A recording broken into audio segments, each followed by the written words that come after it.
ticker. Nah, di mana timer ini kita akan menggunakan dari sifat agent, yaitu ticker atau ticker behavior. Nah, yang pertama kita membuat class timer, yaitu action agent. Oh, tapi sebelum membuat class timer action ini, kita harus mengimport library dulu. Nah, import library-nya itu ada di sini. Nah, caranya nanti kita klik kanan, properties, lalu add jar atau folder. Nanti kita cari library-nya kita ada di mana. Nah, ini library saya ada di sini. Ini nanti kita langsung klik open. Nah, tapi saya tidak mengklik open karena sudah ada library-nya di dalam project tersebut. Nah, kemudian setelah kita mengimport library, kita mengset program kita di sini agar program kita itu berfungsi menggunakan agent.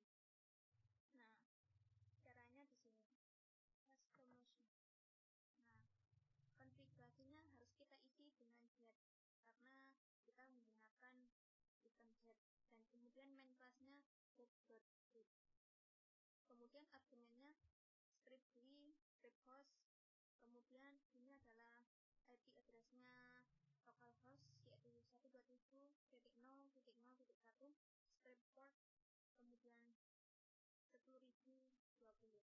Sebenarnya kita nggak usah pakai ini, tidak masalah, atau cuma begini saja sudah cukup. Namun karena ingin lengkapnya ya kayak tadi. Nah, kemudian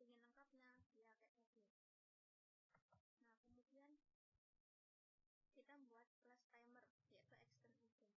Yang pertama kita membuat variabel integer timer, yaitu dengan value-nya 1000. Kenapa 1000? Karena ketika kita membuat timer itu adalah selisihnya adalah 1 detik, dan 1000 ini adalah menggunakan satuan second per detik atau millisecond. Nah, kemudian kita membuat variabel jam, menit, dan detik. Nah, terus kemudian jangan lupa ini action agent-nya. Nanti ketika kita action agent, maka akan otomatis di dalam project kita akan terdapat public thread setup, akan mengimplementasikan metode ini. Itu pasti, karena ketika dijalankan class ini, yang akan dijalankan pertama adalah yang di public thread setup-nya dulu. Nah, pas di public thread setup, saya itu membuat aplikasi sistem di mana jam, menit, dan detiknya dapat diinputkan secara otomatis oleh usernya, yaitu kita menggunakan Bucket Reader. Nah, Bucket Reader ini kodenya seperti ini, yaitu Bucket Reader. Nah, BR ini nama variabelnya, jadi terserah kita mau diisi sesuka kita. Nah, kemudian sama dengan new Bucket Reader, terus dalam kurung new input stream reader, terus system setting. Kemudian kita masukkan angka untuk yang akan kita timerkan. Nah, ini ketika menjadi covered itu otomatis kita harus menggunakan try catch karena itu sudah bersangkutan atau berhubungan dengan covered. Nah, kemudian kita bikin inputannya untuk jam, menit, dan detik. Cukup caranya. Atau ini kebenarannya, silakan lihat sendiri. Dan kemudian kita memanggil class untuk agar memanggil class atau memanggil class time ticker, kita caranya adalah ini add behavior new time ticker is timer jam, menit, detik. Fungsinya apa? Kita itu memanggil sifat agent. Kan agent ini belum ada sifatnya. Kan agent itu ada 3 sifat, yaitu ticker, ticker behavior, one shot, sama click behavior. Nah, salah satunya kita memakai ticker behavior, yaitu dimana dia itu akan mengulang sebuah codingan, tetapi dia akan mengulang selama ada jedanya pengulangan tersebut. Sedangkan one shot itu hanya bisa pakai untuk sekali saja. sedangkan one click itu akan terus berulang terus tanpa ada jeda atau tanpa ada waktu. Oh maaf, namanya cyclic. maaf ada kesalahan. Kemudian ini saya akan menjelaskan tentang timer ticker, yaitu action ticker behavior. Nah ini merupakan metode konstruktor, di mana metode ini menggunakan nama yang sama dengan kelas pada file yang kita buat. Nah, di sini agent A, maksudnya kita memanggil sebuah file yang dengan agent. Dan di sini merupakan sebuah parameter pada konstruktor yang kita buat ini. Nah, di sini saya membutuhkan konstruktor yaitu agent, kemudian long predicate ini maksudnya panjang atau jeda dari keulangan kita ini berapa detik atau berapa milisekund. Nah, kemudian ini ada interval jam, menit, sama detik yang nanti akan digunakan untuk membuat atau menampilkan jam, menit, atau detiknya timer yang saya buat. Nah, kemudian super period A ini adalah engine-nya memanggil parameter di agent sini, kemudian period ini juga memanggil parameter di memanggil variabel di parameter long period langsung ini. Kemudian di diagram ini adalah dia mendeklarasikan jam yang ada di variabel di global, yaitu sama dengan variabel yang ada di parameter di sini. Jadi variabel global sama dengan variabel parameter. Nah, kemudian ini lanjut ke protected wait config. Nah, ini metode tersebut tidak boleh sembarangan dibuat, karena ketika kita membuat action ticker behavior, itu otomatis metode ini akan pasti ada atau langsung diimplementasikan. Jadi tidak boleh sembarang dibuat, karena juga karena metode itu adalah metode yang pertama kali akan dijalankan oleh sebuah agent. Nah, kemudian karena jam, menit, dan detik sudah dideklarasikan, maka ini adalah logika dari bagaimana cara menampilkan sebuah timer, yaitu jam, menit, dan detik. Yang pertama kita membuat if, yaitu if detik tidak sama dengan 0. Nah, kalau detik tidak sama dengan 0, nah kita juga buat if bagaimana kalau menit juga tidak sama dengan 0, juga if jam juga tidak sama dengan 0. Maka sistem outputnya jam, menit, dan detik. Kan logikanya kalau yang mereka semuanya enggak 0, pasti ininya langsung jam, menit, dan detik juga. Tapi kalau jamnya else-nya ini adalah dari jamnya ini sama dengan 0, maka otomatis di sini akan diisi 0, atau jamnya pasti 0, enggak mungkin atau lebih dari 0 atau kurang dari 0 juga. Kemudian else di sini adalah else menit, yaitu ketika else sama dengan 0. Kalau else sama dengan 0, maka di sini di if jamnya ini itu pasti otomatis menitnya ini adalah 0, itu pasti, karena kan tadi menitnya sama dengan 0. Terus di sini ketika jamnya ini juga sama, tidak di atas, kalau jamnya sama dengan 0 atau else-nya ini maksudnya adalah jam sama dengan 0, maka otomatis jamnya adalah sama dengan 0. Kemudian ini detiknya dikurangi atau di detik increment.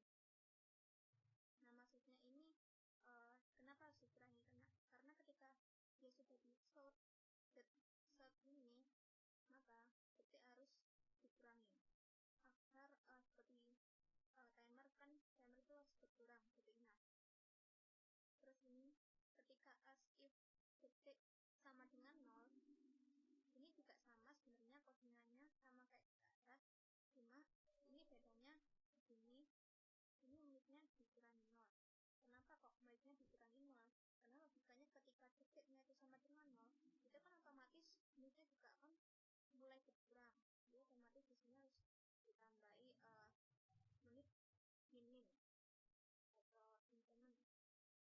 atau increment. Gitu lalu. Nah, kemudian yang di sini ketika jamnya sama dengan 0,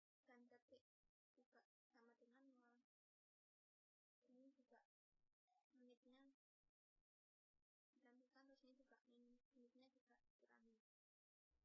Kemudian asnya di sini if jam tidak sama dengan 0. Ini juga sama kayak di atas ini, tapi bedanya di sini jamnya yang dikurangi. Kenapa jamnya dikurangi?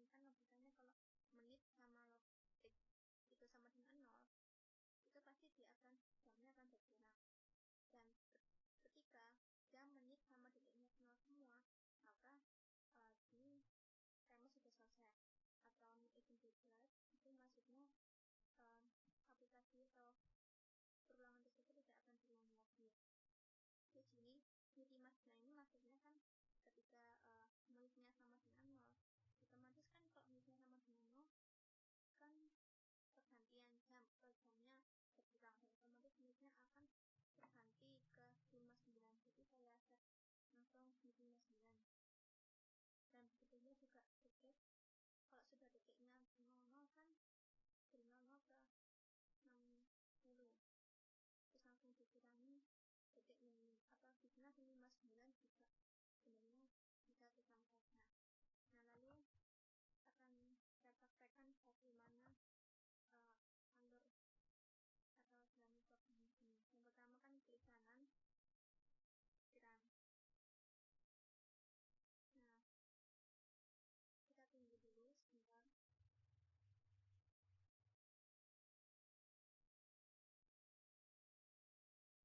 Di sini akan menampilkan sebuah run dari agent, kemudian ditulis agent platform satu detik. Ini juga pakai ini ditulis, terus menu kontennya ditulis, terus kita di kanan start new agent. Agent name ini terserah kita mau kita isi apa saja, bisa kita isi mode. Terus kelas mode ini kita mau manggil kelas yang mana yang akan kita jalankan. Karena di sini saya membuat kelas berjudul timer data basics atau program praktikum, maka saya memanggil di ini. Kemudian kita oke. Lalu yang ini argumen sama owner tidak perlu diisi, tidak masalah. Lalu kita oke. Kemudian akan tampil di bawah ini.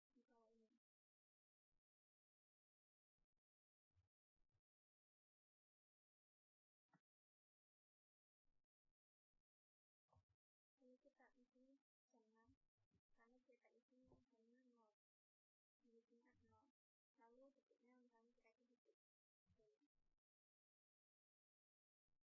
Nah, rencana akan seperti ini. 10, 9, 8, 7, 6, 5, 4, 3, 2, 1. Timer selesai. Terus ketika kita ingin saya propagasi dengan data versi itu dengan jam, menit, dan detik. Nah,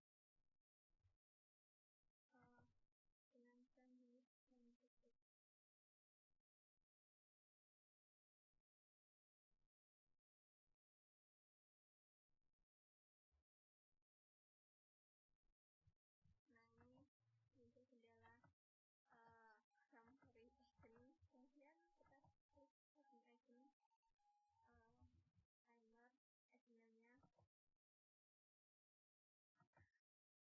Kemudian kita klik agent timer agentnya. Terus ini kasih timer atau kelas yang akan kita jalankan. Terus kita pilih jamnya itu maksudnya adalah yang kita set 1, terus menitnya misalnya kita set 2, terusnya kita set 3.